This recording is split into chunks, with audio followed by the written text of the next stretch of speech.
कुल मिलाकर कितना है 45।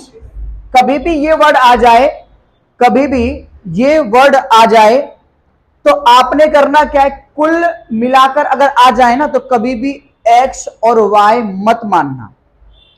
जैसे कि यहां पर 2 लोग हैं, यहां पर 2 लोग हमारे पास अवेलेबल हैं, ठीक है, यहां पर 2 लोग अवेलेबल है और मैं बोलूं कि एक को मान लो x तो दूसरों क्या मानेंगे, तो आप तुरंत बोलते हो y, जो कि गलत होगा, जो कि क्या होगा, गलत होगा। क्यों नहीं कर पाओगे, y लेकर अगर करने जाओगे होगा, लेकिन उसी से होगा जो बहुत ज्यादा इंटेलिजेंट होगा या बहुत सवाल को सॉल्व करता होगा, बहुत प्रैक्टिस की होगी, उससे ही होगा, वरना नहीं होगा।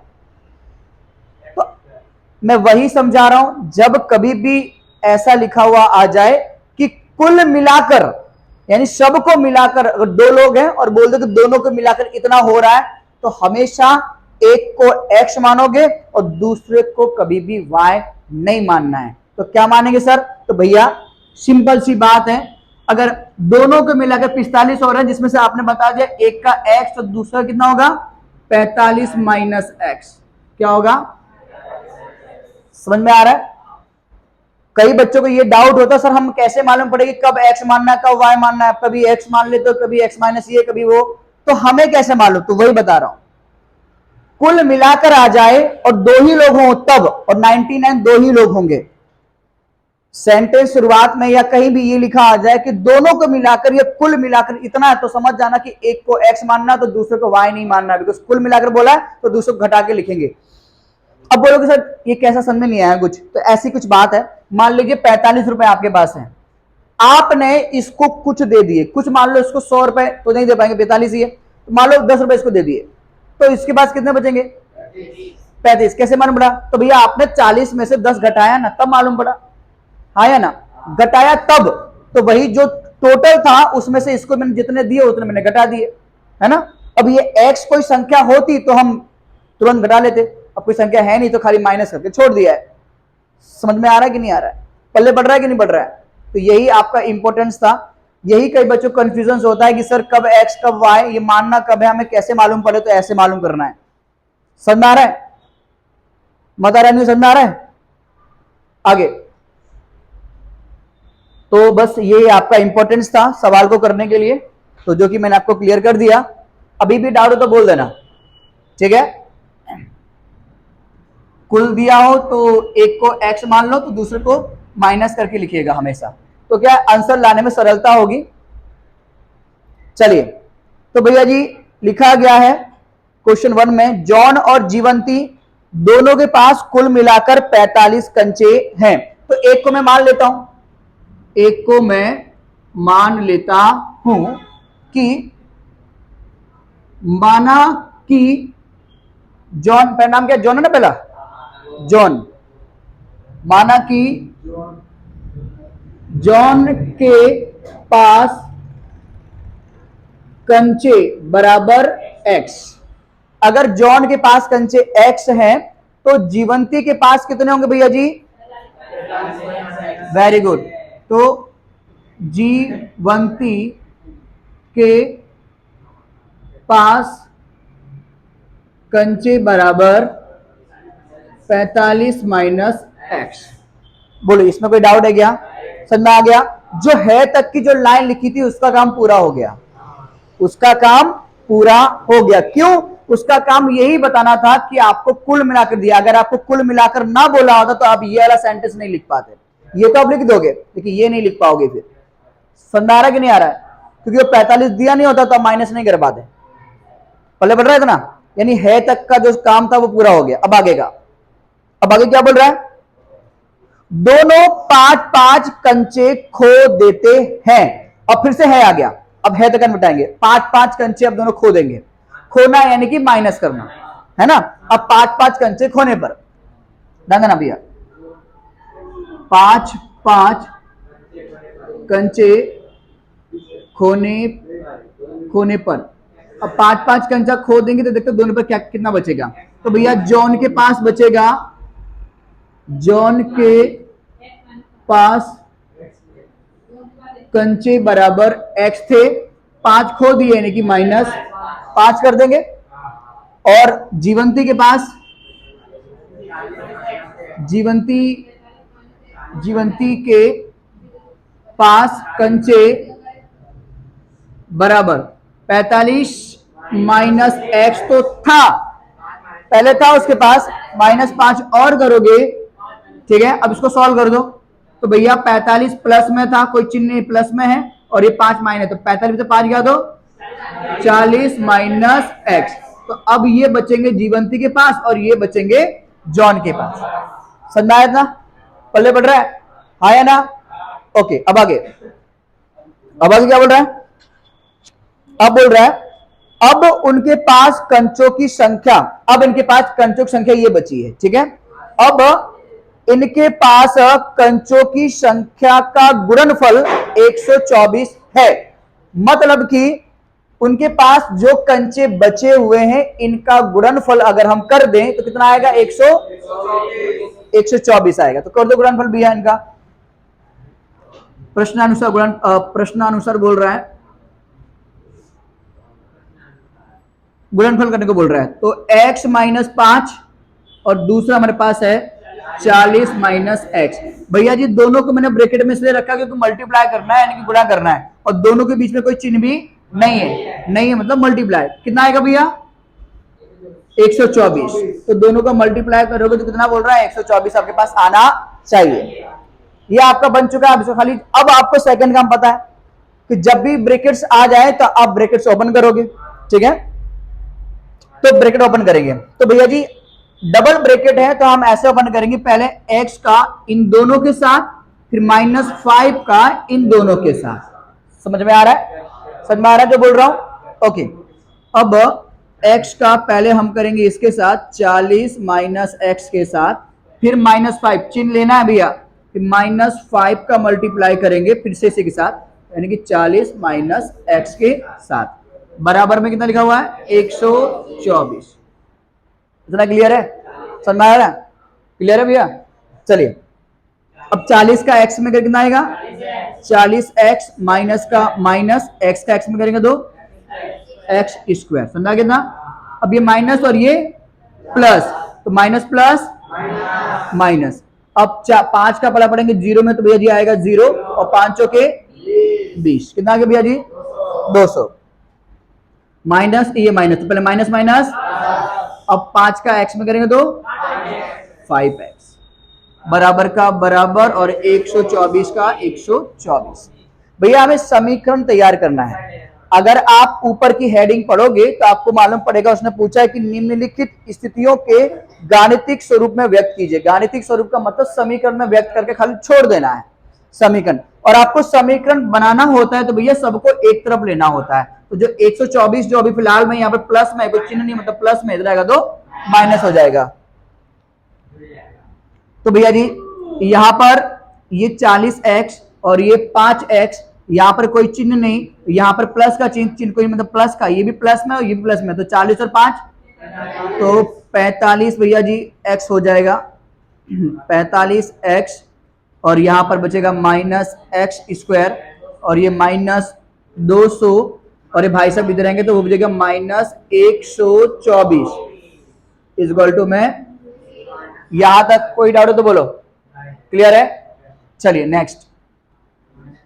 अब बाबूजी ये 45x, ये माइनस में x², ये भी संख्या ये भी संख्या, ये माइनस ये माइनस, तो माइनस माइनस प्लस, यानी कि जोड़ना है। तो 200 और एक 300, तो 324, तो हो जाएगा भैया जी 324।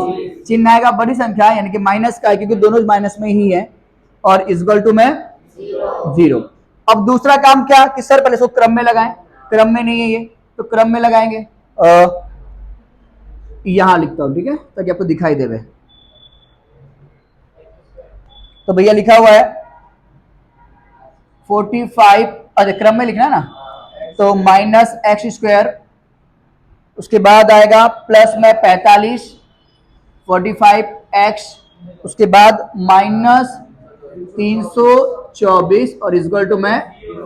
अब मैं अक्सर कहता हूं कि पहला जब क्रम में रखने के बाद जो पहला पद होता है माइनस नहीं होना चाहिए, तो सबके चिन्ह बदल दो भैया, तो जो माइनस है वो प्लस, जो प्लस है वो माइनस, और जो माइनस है वो प्लस, और इक्वल टू में ये आपका समीकरण बनकर रेडी हो गया है। हमको हल नहीं करना है, और किसी को अगर ऐसा हो कि नहीं सर हमें तो हल ही करना है, तो वो हल कर सकता है, प्रॉब्लम नहीं है। बोलो यहां तो कोई डाउट है क्या? समझ आ गया पक्का? चलो सेकंड देखेंगे इसी का। ये एग्जाम्पल नंबर 1 में हमारे पास दो क्वेश्चन है, क्वेश्चन नंबर 1 और क्वेश्चन नंबर 2। ये 1 हो गया, अब 2 करेंगे, यानी ए हो गया, अब बी करेंगे। यहां तक कोई डाउट नहीं है भैया? बॉयज में, गर्ल्स? ओके। सेकंड क्या लिखा हुआ भैया?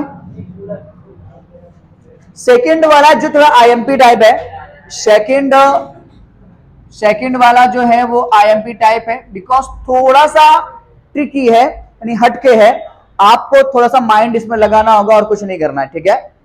और ये सारे आज का चैप्टर होने के बाद मैं आपको एक बात और खास बताऊंगा, जो आपको वाकई में लगेगा कि सर अगर हम पहले वो करते तो भी कोई प्रॉब्लम नहीं था हमें, बट वो एंड में बताऊंगा, ठीक है?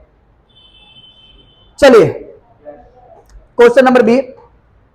एक कुटीर उद्योग एक दिन में कुछ खिलौने निर्मित करता है, तो है आ गया, तो हमने पहले इतना ही करना है। अब लिखा है कि एक कुटीर उद्योग एक दिन में कुछ खिलौने बनाता है, निर्मित करना यानी कि बनाता है। अब इसमें हमने क्या करें, तो ये कुछ खिलौने बोल रहा है, यानी खिलौने की संख्या नहीं बताई है, तो वो खिलौने की संख्या आपको मान लेनी है। तो लिखना है कि माना कि खिलौनों की संख्या बराबर x। समझा ना? कोई डाउट यहां तक? क्लियर है? अब आगे क्या बोल रहा है? अब क्या बोल भैया? प्रत्येक खिलौने का मूल्य, तो लिख देना यहां पे प्रत्येक खिलौने का मूल्य। प्रत्येक का मतलब एक खिलौना, प्रत्येक खिलौने का मूल्य बराबर। ध्यान देना भैया, यही जो लाइन लिखने जा रहा हूं यही बच्चों को समझ में नहीं आती है, तो प्लीज ध्यान देना यहां पर। अब बोल रहा है प्रत्येक खिलौने का मूल्य 55 में से भैया पहले 55 लिख लेते हैं, पहले जो बोल रहा है वैसा लिख लेते, पहले 55 हो गया। अब क्या बोल रहा है?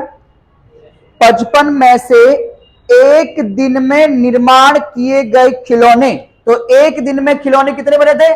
x। एक दिन में जो खिलौने बने थे कितने बने थे? x बने थे। भैया पन्ना ओ भैया इसलिए समझ में नहीं आता है, ध्यान देना भैया, भैया की मारूंगा फिर मैं अभी यार। एक दिन में कितने खिलौने बनाए गए? x, तो यहां हमें लिख देना है x, ये लिख दिया। हाँ, एक दिन में निर्माण किए गए खिलौनों की संख्या, तो खिलौनों की संख्या थी x, लिख दी मैंने। खिलौनों की संख्या को घटाने से, घटा दो भैया, तो माइनस, समझा कितना?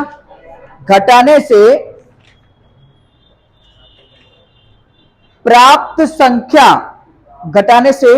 प्राप्त संख्या के बराबर है, बस इतना ही, ठीक है? इसके बराबर है। तो किसी एक दिन कुल निर्माण लागत, यानी कि जो किसी एक दिन उसने खिलौने बनाए तो उसका खर्च कितना है? 750 है, वो बात की बात है। तो ये सेकंड समझा तुम कितना कि प्रत्येक खिलौने का मूल्य कितना है? 55 माइनस x। अब वो क्या बोल रहा है कि भैया एक दिन अगर उसने खिलौने बनाए, किसी एक दिन उसने बनाए होंगे, तो उसका खर्च हमें कितना दे रखा है? 750। तो पहले हमें, वो तो एक का बोल रहा है, बट हमें तो कुल का निकालना होगा, है ना? देखो मेरी बात सुनना ध्यान से। मान ले कि आज मैंने बहुत सारे खिलौने बनाए, मान लो कि मैंने आज 100 खिलौने बनाए, कितने बनाए? 100। तो 100 का खर्च कितना है? 525 आ रहा, 100 का, तो उसने भी कुल खर्च दिया हुआ है। सारे खिलौनों का खर्च कितना बता रहा है? 750 बता, सारे खिलौनों का। लेकिन हमें सारे खिलौने का भाव हमें नहीं पता है, तो हम क्या करेंगे? पहले सारे खिलौने का भाव निकालेंगे। कैसे निकालेंगे? तो देखो मैं आपसे ऐसे बोलूं कि भैया 5 रुपए की अगर एक प्लास्टिक की बॉल आती है, ₹5 की अगर एक प्लास्टिक की बॉल आती है तो ऐसी आपको 50 बॉलें लेनी हो तो कितने पैसे देने पड़ेंगे? तो आप क्या करोगे, ₹5 का ऐसे मल्टीप्लाई कर दोगे, है ना। तो 5 का मल्टीप्लाई कर दोगे तो कितना देगा, 200, है ना। तो मल्टीप्लाई कितने किया, तो हमारे पास भैया एक खिलौने का पैसा कितना है, ये एक खिलौने की कीमत ये है, और कुल खिलौने कितने हैं, x। कुल माना कि खिलौनों की संख्या, कुल खिलौने x है, और एक खिलौने की कीमत कितनी है, इतनी। तो एक खिलौने की कीमत का कुल खिलौने से क्या कर देंगे, मल्टीप्लाई, हाँ या ना। तो वो कुल खिलौनों की संख्या निकल आएगी, हाँ या ना, पल्ले बढ़ रहा है। हाँ, तो इसलिए लिखना है आपको कि कुल खिलौने का खर्च, कुल खिलौने का खर्च, ठीक है। क्या देखो, कुल खिलौने हमारे पास हैं कितने, x, है ना। x का मल्टीप्लाई करेंगे एक खिलौने की एक खिलौने के खर्च से। एक खिलौने खर्च कितना है, 55 माइनस x, हाँ या ना। तो भैया जी कुल खिलौने का इसका इससे मल्टीप्लाई करेंगे तो कुल खिलौने का खर्च आ जाएगा ना। तो कुल खिलौने का खर्च हमें दे रखा है, कितना दे रखा है, तो या बराबर के बारे में आ जाएगा 700। बोलो यहां तक कोई डाउट हो तो बोलो। सारी समस्या इसी में होती है, यहीं तक होती है कि सर ये समझ में, ये लाइन समझ में नहीं आती, एक ये वाली एक ये वाली। तो बोलो आपको ये समझ में आया और ये समझ में आया, श्योर ना, पक्का ना, ओके बोलिए ये समझ में नहीं आया। तो मैंने वही बताया ना बाबूजी कि एक खिलौने का खर्च कितना है, 55 माइनस x रुपया है। तो x खिलौने खर्च कितना होगा, तो x का इसमें कर देंगे मल्टीप्लाई। जैसे कि मैंने अभी बताया, जैसे कि जस्ट लाइक मान लो आज आप, चलो अपने ऊपर ले लो, ₹10 की आपको कड़ी कितनी, ज्यादा हो जाएगा। अरे भैया ऐसे ले लो ना यार कि एक नींबू का भाव कितना है, एक नींबू का भाव कितना है, ₹3। एक नींबू का भाव 3 ले लो, तो भैया जी 10 नींबू का भाव कितना होगा, फिर क्या किया आपने, 10 का इसमें मल्टीप्लाई कर दिया, है ना। एक नींबू का भाव था ₹3, तो हमारे एक खिलौने का भाव कितना, इतना, और कुल नींबू हमें कितने चाहिए, 10 चाहिए थे, तो कुल खिलौने कितने, x। तो x का इसके एक में मल्टीप्लाई करेंगे तो कितना मिलेगा, 750। समझना है कि नहीं आया। तो भैया जी अब इसका मल्टीप्लाई कर दो, तो x का 55 में करेंगे तो हो जाएगा 55x माइनस का माइनस, x का x में करेंगे तो x² बराबर, समझा कि नहीं आया। अब समीकरण तैयार करना है, तो भैया जो 750 उधर उसको इधर ले लेंगे, हाँ। तो 55x माइनस x², तो भैया जी ये प्लस में ही इधर आएंगे तो माइनस में 750 बराबर 0, समझा कि नहीं आया। अब इसको रख दो क्रम में रखेंगे तो पहले ये आएगा माइनस x², उसके बाद ये 55, तो प्लस 55x, उसके बाद माइनस में 700 बराबर, अब पहला पद माइनस में नहीं होना चाहिए तो सबके चिन्ह बदल देंगे, ठीक है। तो माइनस सॉरी हाँ x² जो माइनस और प्लस हो जाएगा माइनस 55x, और जो माइनस वो प्लस 750 इक्वल टू 0। तो ये आपका समीकरण बनके, बोलो कि डाउट है यहां तक क्लियर आप सभी को, गर्ल्स उधर, आई मीन बॉयज, हो गया, ठीक है। चलो क्वेश्चन नंबर 3 हमारा कह रहा है कि ऐसी दो संख्याएं ज्ञात कीजिए जिनका योग फल 27 हो।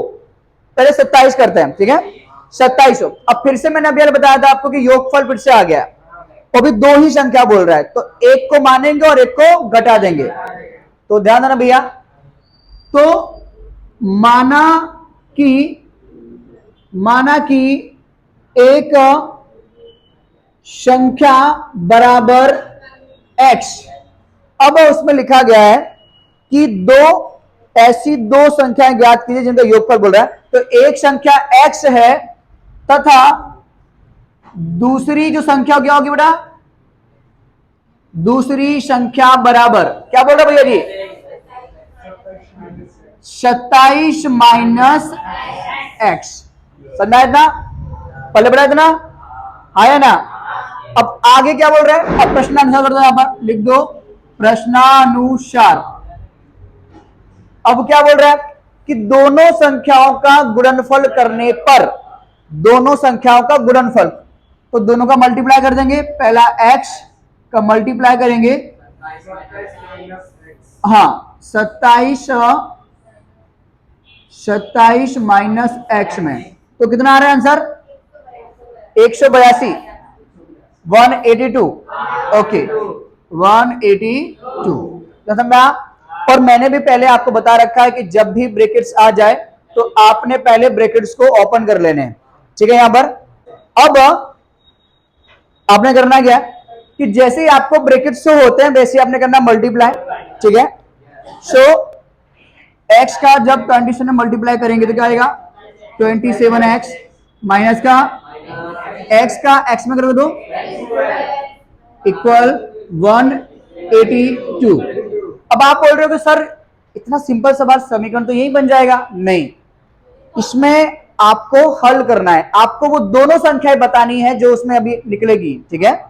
सो इसको ले लो इधर, सबको एक तो कर लो, 27x माइनस एक्स स्क्वायर, ये इधर आएगा तो प्लस में है, इधर आएगा तो माइनस 182 इक्वल टू 0। अब इसको क्रम से लगाएंगे, तो जो ये स्क्वायर वाला पद है ये पहले लिखेंगे, तो माइनस एक्स स्क्वायर चिन्ह के साथ आपको लिखना है। उसके बाद ये वाला आएगा, यानी कि चिन्ह मतलब प्लस में लिखेंगे, plus 27x minus 182 equal to में 0। कोई डाउट यहाँ तक? अब जैसे ही आपका माइनस आ गया है वैसे ही आप क्या करोगे? चिन्ह बदल दोगे, तो प्लस हो जाएगा, जो प्लस है वो माइनस हो जाएगा, और जो माइनस है वो प्लस हो जाएगा, इक्वल टू में। बोलो कोई डाउट यहाँ तक? अब यहां से जैसे हमने कल सॉल्व किए सवाल, जैसे हमने कल सवालों को हल किया था कि भाई 3 सवाल 3 पद आपको मिलेंगे तो उनको 4 करेंगे, है ना, फिर x की वैल्यू निकाल देते। अब इसके आगे वही सब आपको रिपीट करना है। इतना करोगे तो आपको 1 मार्क्स मिल जाएगा, और इसके आगे सॉल्व करोगे तो 2 मार्क्स आपको मिलेंगे, यानी कि कुल मिला के 3 मार्क्स में ये आएगा क्वेश्चन आपके पास, ठीक है। तो ध्यान रखना भैया, यहां पर तो पहले पद को देखेंगे तो यहां पर कोई संख्या नहीं है, तो क्या मान लेंगे? वहां पर 1, और यहां पर 128 है, 182 सॉरी 182 वहां पर है, 182। अब इसका मल्टीप्लाई करो वही आएगा। अब 182 का निकाल देंगे लसा 182 का। और दूसरी बात, ये रफ होता है, आपको रफ करना है, बट आपको समझा सब कुछ नहीं, यहां कर रहा हूं, ठीक है। लास्ट का अंक 2 है तो आपको 2 से करना है, 2 के पारे में 18, 9 बार में 2 नमा 18 और 2 एकम 2। लास्ट का अंक 1 आ जाए तो आपको अविभाज्य संख्या से ट्राई करना है।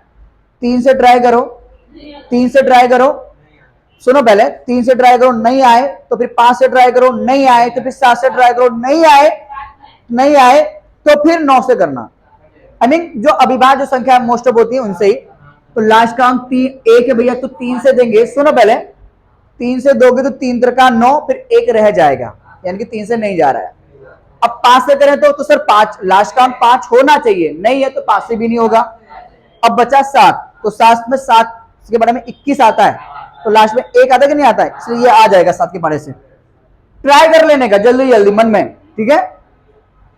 तो 7 एकम 7 के बाद 8 9, 2 बचेगा, ये जाएगा बाजू वाले के पास, तो जाएगा 21, और 7 तिया 21, तो 7 तिया 21। अब आया 13, तो भैया जी 13 मात्र एक ऐसी संख्या है जो 13 के ही पारे में आएगी और किसी पारे में आएगी नहीं। तो भैया जी यहाँ पे 13 एकम 13, 13 एकम 13। तो भैया जी हमने करना क्या है, पहला अंक सेम कॉपी कर लेना है, अंतिम पद सेम कॉपी कर देना है, 182 और इक्वल टू में 0। अब भैया जोड़ने पर 27 लाना है, जोड़ने पर 27। मैं आपको हर बार कहता हूं कि अंतिम पद बताता है कि क्या करने पर क्या लाना है। तो भैया जी अंतिम पद प्लस में, तो जोड़ने पर लाना है 27, तो जोड़ेंगे भैया। देखो 13 तो यहां पे है ही, और ये 2 7 14, तो भैया जी 14 और 13 जोड़ोगे तो आपको आई थिंक 27 मिल जाएगा, हाँ या ना। तो एक संख्या मिली 14 और एक कितनी मिली 13। अब ये डिफाइन करना है कि सर किसको पहले रखे किसको बाद में। तो भैया देखो जो आंसर लाना है वो लाना है -27, तो बड़ी संख्या को उठा के रखो माइनस में, तो 14 बड़ा है तो उसको रखेंगे माइनस में, तब यहां पर हो जाएगा -14 और साथ में x है तो यहां लिख देंगे x। अब बचा 13, तो भैया जी जोड़ने पर लाना है। अगर इसको माइनस में ले लिया है तो दूसरे को भी माइनस में लेना होगा, तभी वो माइनस माइनस प्लस हो पाएगा। तो माइनस में ले लेंगे कितना बड़ा 13 और साथ में आ जाएगा x। बोलो कोई डाउट यहां तक क्लियर है? पक्का समझ आ रहा है? डाउट भी कर को ओके, चलिए आगे। अब दो दो की जोड़ी बनाएंगे, दो का पेयर इधर और दो का पेयर इधर। तो भैया जी एक्स स्क्वायर माइनस 14x पहले ब्रैकेट में, सेकेंड ब्रैकेट में जब माइनस बाहर रहेगा तो क्या होगा, अंदर चिन्ह बदल जाएगा। जो माइनस में था वो हो जाएगा प्लस में, जो प्लस में वो हो जाएगा माइनस में, और इक्वल टू में 0। बोलो यहां तक कोई डाउट है क्या? पक्का? चलिए आगे। अब कॉमन निकालेंगे भैया जी। भैया इसमें x है और इसमें भी x है, बट इसमें संख्या है, इसमें संख्या नहीं है, तो खाली x कॉमन निकलेगा। तो भैया एक x निकाल देंगे बाहर तो अंदर बचेगा, ये x दो बार था तो एक बार x बच जाएगा, यानी कि ओनली फॉर x बचेगा, माइनस का माइनस और 14 का 14। क्लियर हुआ ना? दूसरा आगे माइनस का माइनस। अब बाबू जी देखो, बहुत कई बच्चों को ऐसा लगता है कि सर 13 का पढ़ा में नहीं आता। कोई बोलेगा सर हमें 182 हो गॉड इतना बड़ी संख्या कैसे निकाले? तो करना क्या है, जब ऐसी सिचुएशन आपके पास आ जाए, जरूरी नहीं कि यही हो, इससे भारी भारी भी आ सकती है, तो मल्टीप्लाई नहीं करना भैया, बाजू वालों को देख लेना है। कई बार जब हमें नहीं आता तो बाजू वाले को देख के भी कॉपी करते हैं, है ना? तो हमने करना क्या है कि बाजू वाले को देख लेना है कि बाजू वाला जो हमारा कितना आया है, x माइनस 14 आया है, तो इसको भी कॉपी कर दो, x माइनस 14 कॉपी कर दिया। अब आपका जो ओरिजिनल ब्रैकेट है उसको मैच कर लेना है कि सर क्या क्या मैंने लिखा और क्या क्या हट गया, और जो हट गया वही कॉमन निकलेगा। ध्यान देना मेरी बात को। यहां पर 13 था, ब्रैकेट में 13 नहीं है, मतलब 13 हट गया, जो हटा वही आपका कॉमन, यानी कि 13 का हट के कहा आएगा बाहर। समझा कि नहीं आया? हाँ या ना? उसके बाद x था, वहां x तो है ही, माइनस था, माइनस भी वहां है। अब यहां पर 182 और वहां पे कितना है 14। बाबूजी कॉमन मात्र एक बार निकलता है, बार बार नहीं। आपने एक बार कॉमन निकल दिया मतलब यहां से भी 13 बाहर निकल गया होगा। ना समझ में आता तो 13 का मल्टीप्लाई 182 13 का मल्टीप्लाई 14 में करोगे ना तो वापिस से आपको 182 ही मिलने वाला है। समझा है कि नहीं? पहले बड़ा कि नहीं बड़ा? क्लियर हो गया? तो दोनों ब्रैकेट जैसे ही सेम हो जाएंगे वैसे ही आप क्या करोगे, इसको वन टाइम लिखोगे। बड़ा समझ आ रहा है? आप लोग को पहले बढ़ रहा है? चलिए तो मैं वन टाइम लिख दूंगा इसको, x माइनस 14, सेकेंड में ये गायब हो जाएगा, दूसरा x माइनस 13, तो यहां पर आएगा x माइनस 13 इक्वल टू में 0, और यहां पर 0 रह गया था। अब दोनों की कंपैरिजन करेंगे 0 से, दोनों की तुलना करेंगे 0 से। सो भैया x माइनस 14 इक्वल टू में 0, यहां पर x माइनस 13 इक्वल टू में 0। यहां पर x को अकेला करेंगे तो 14 उधर भेजेंगे तो माइनस का हो जाएगा प्लस 14, और यहां पर x भरा उधर भेजेंगे तो प्लस 13 हो जाएगा। हाँ या ना? तो आपको वे दो संख्याएं मिल गई भैया, तो एक संख्या 13 और एक संख्या 14। समझा? अब आपको लिखना होगा नीचे एक स्टेटमेंट कि एक संख्या 13 होगी, एक संख्या 13 तो 13 तथा चलो तथा दूसरी संख्या 14 यानी कि 14 होगी। बोलोगे डाउट है क्या? यहां तक क्लियर है? समझ में आ गया एकदम से?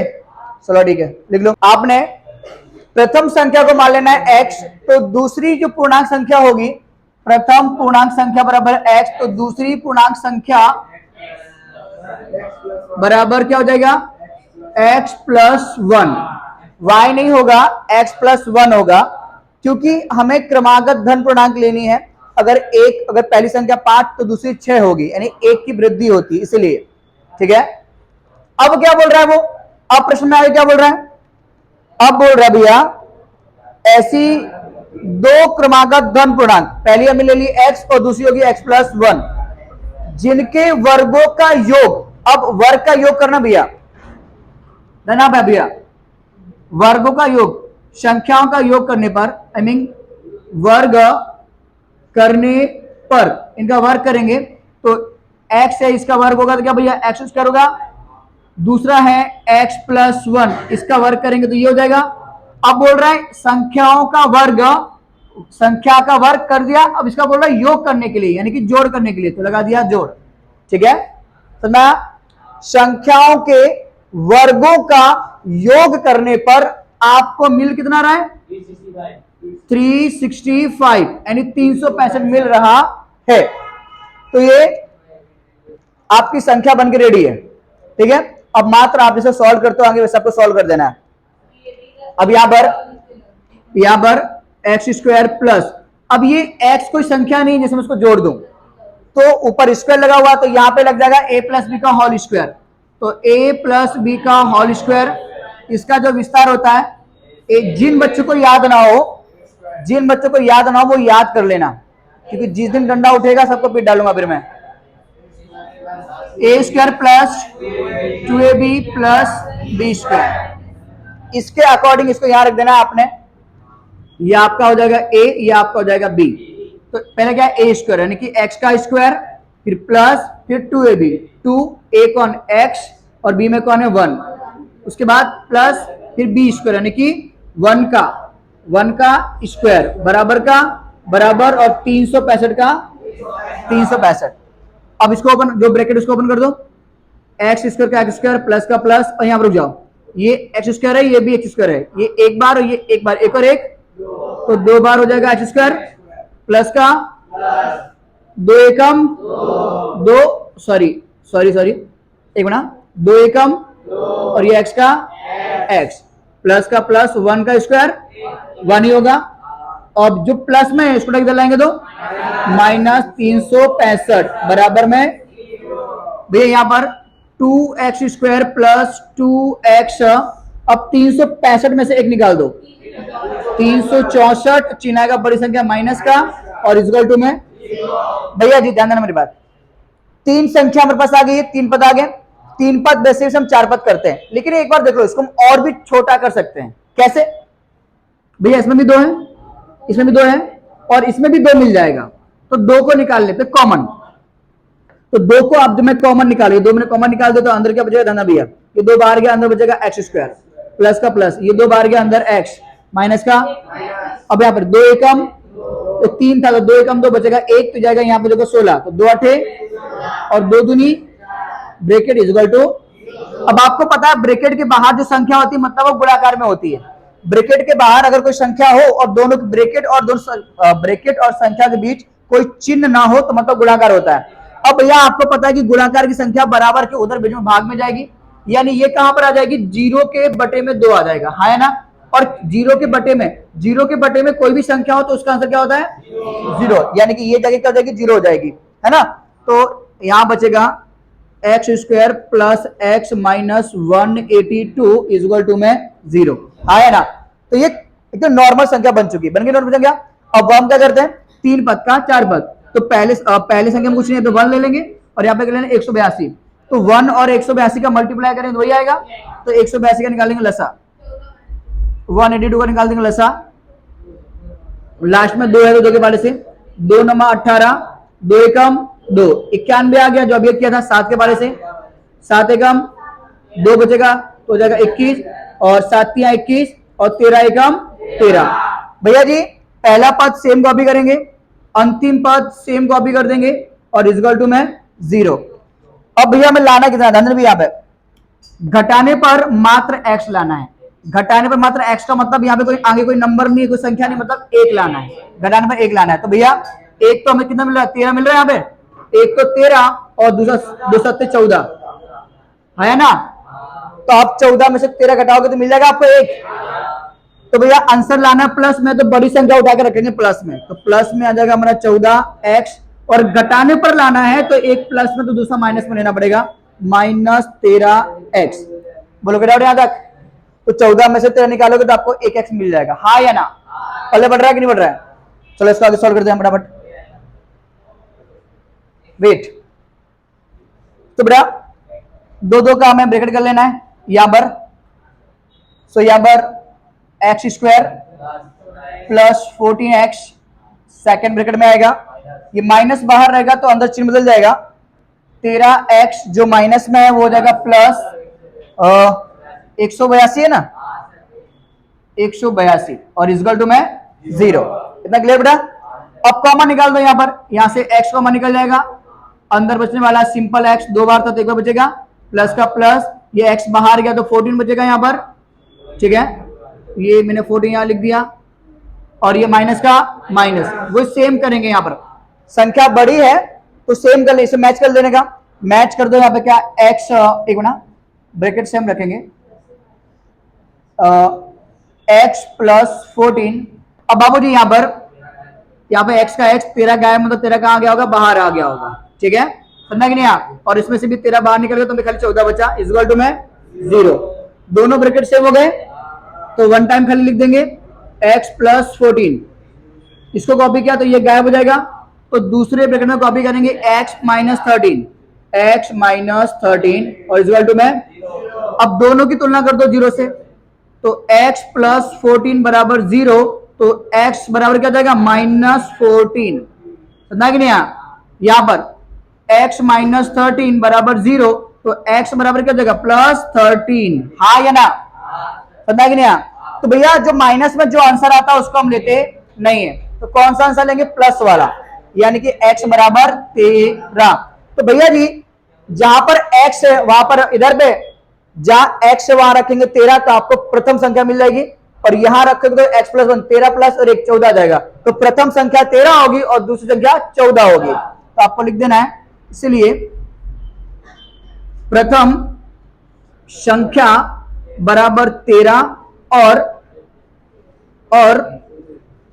और दूसरी संख्या 14 होगी। डाउट हुआ, क्लियर कोई, समझ आ गया, चलो लिख दो फटाफट।